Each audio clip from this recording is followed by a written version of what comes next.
Welcome to another stage analysis video. It's Sunday the 28th of September. So lots to get through as always on the weekend video, but gonna start off today with the watch list posts from the weekend, going through a number of those before getting onto the regular content. Bill.com Holdings has come up a number of times since the local spring early in August back here. So it's been in the watch list throughout this period as it started to grind its way back up, moved into stage 4 minus, gradually started to move back into stage 1, and now testing the stage 2 level as such. So it's right on the borderline at the moment, as it's not yet above its 200-day moving average, but you can see the entire base structure in the last 5 months or so has formed below the 200-day moving average here. So we go to the weekly chart on this. You can see a longer term chart of this first. So we go out and zoom out. You can see it IPO'd back in late 2019, so December 2019, and it's come all the way back to that IPO week sort of level earlier in the year here, and started to build a base and started to rebound and turn back round again. So it had a really good initial stage 2 run before rolling over stage 3 and dropping off into stage 4 and grinding lower. But there's been a number of attempts throughout the last few years for it to attempt to start to move back out again into early stage 2, which have then ultimately failed and rolled back over again. So zoom back out of this again a little bit here. So you can see recently structure here, built this base structure. Previous had a base, moved up into stage 2, but then started to roll over through here and drop back down.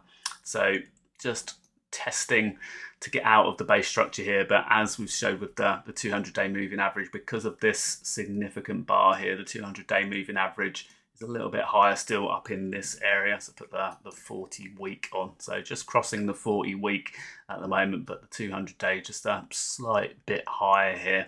So come back onto the daily.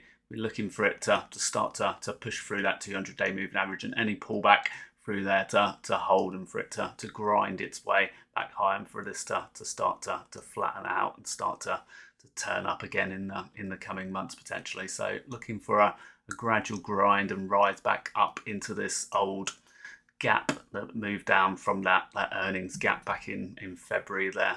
So Celsius, another one that also did a similar kind of move where we had a spring type behavior back in February 2025 here. We had what we call a terminal shakeout, where it made a stage 4 continuation decline, but then reversed its way back into the range again to form a Wyckoff spring. So if we come on to the weekly chart for this, you can see this a little bit more clearly on the weekly chart here. So it started to build this, it was building this structure here. It made a stage 4 continuation move lower, and then started to turn its way back into the base. That's where the initial spring started to form in stage 4 still, before moving back into stage 4 minus, and then quickly into stage 1 here and grinding its way higher. So started to gradually move out into stage 2 through this area and grind its way higher for the initial months, but then started to accelerate. And since moving out from stage 2, it's already moved. So it was the total 88.71% max, currently up 61.63% since the stage 2 breakout here. So it has been moving really well, and this is a really good example of the stages throughout the year. As you can see, breaking down into stage 4, obviously starting to build a structure in stage 4 before turning to 1, and then breaking out into early stage 2 again.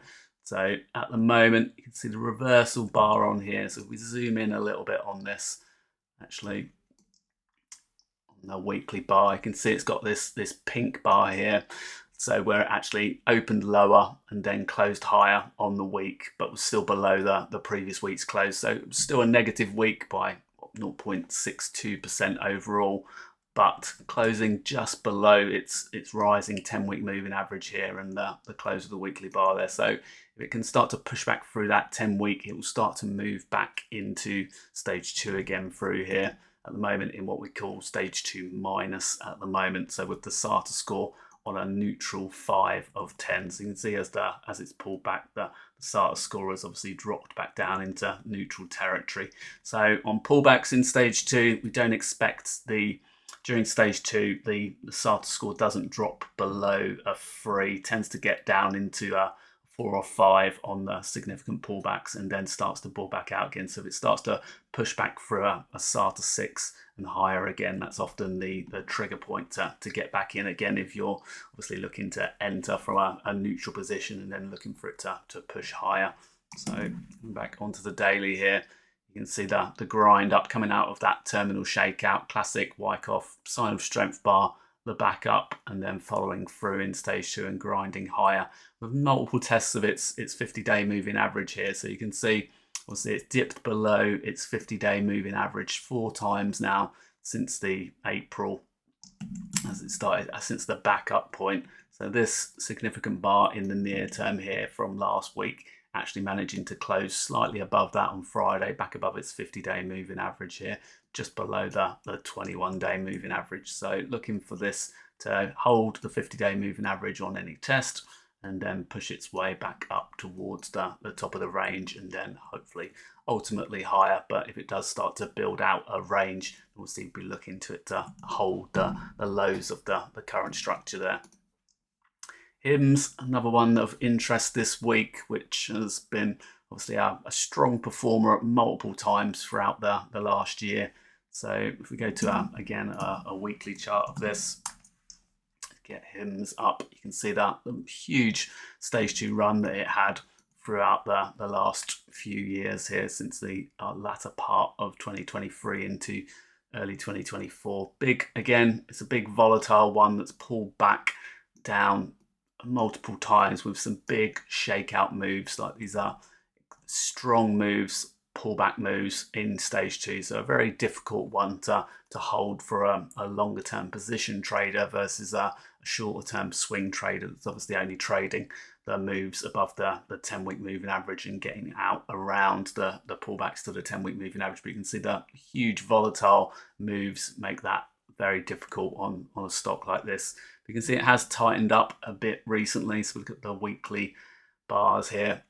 You can see obviously after this big pullback here from the highs, it's actually tightened up significantly. A few little up thrusts, pullbacks to the lows of the range. So it's right in the middle of the range at the moment, between 62 and 42, stage 2 level and stage 4 level here. So it starts to drop to the lower end. That could start to see it drop off into stage 4, but could easily make a stage 2 continuation from where it is currently. So you can see through here, start to push up through this area through here. It could start to move back towards stage 2 again. So at the moment, a spring at the 200-day moving average and then pushing through. So it's already moved since moving to the 200-day moving average there. It's already had a 40+% move since the start of September there. So it's a really big average daily range on this one. So be looking for, it's more useful because of the huge pullbacks to obviously buy when it's closer to its moving averages and not extended in any way. So even at the current point here, it's extended in the short term above its 21-day moving average. So pullback moves somewhere into the range here would be obviously an easier place to